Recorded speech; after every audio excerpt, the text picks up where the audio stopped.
Praise the lord ప్రియులారా, ప్రభు మాట్లాడుతుండగా విందాము.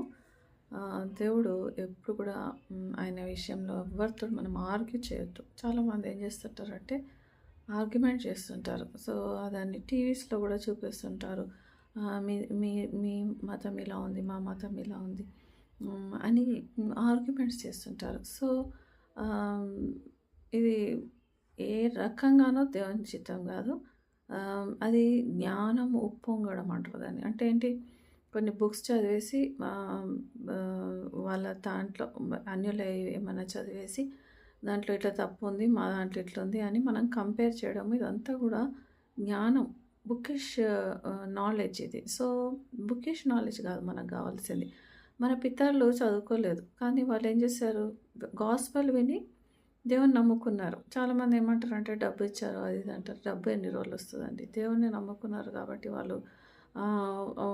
వాళ్ళు దాని నుంచి విడిచిపెట్టలేదు. వాళ్ళ పిల్లలమైన మనం కూడా దేనికి ఆశపడకుండానే మనము అందులో ఉంటున్నాం. సో అది మనసుకు జరగాల్సిన, ఆత్మకు జరగాల్సిన క్రియ తప్పిస్తే అది డబ్బులకు కానీ దేనికి కానీ కన్వర్షన్స్ కానీ అవన్నీ డబ్బులతో జరిగేవి కావు.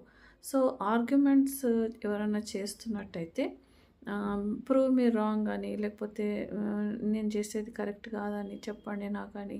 సో ఇలాంటి చాలా మీటింగ్స్లో చెప్పడము, లేకపోతే చర్చలకు పిలవడము, చర్చలో కూర్చొని మాట్లాడడం, ఇవన్నీ కూడా మంచిగా మాట్లాడుకుందాం, మంచిగా చర్చించుకుందాం, అన్నీ కూడా రాంగ్ అన్నట్టు. సో గాస్పల్ ఎప్పుడైతే మనకు చెప్పబడుతుందో, మన సతాను ఏదైతే మన కళ్ళకు గంతలు కట్టాడో ఆ గంతలు ఓడిపోయి దేవుని చిత్తము, ఆయన వెలుగు మనలో ప్రకాశించి మన హృదయాన్ని రక్షణలోకి నడిపించడం, అది గాస్పల్ అంటే. అంతేగాని మనం చర్చల ద్వారా ఎంతసేపు, ఎన్ని గంటలు, ఎన్ని దినాలు, ఎన్ని నెలలు, ఎన్ని సంవత్సరాలు చర్చ చేసినా మనము ఒక హృదయాన్ని మార్చలేము.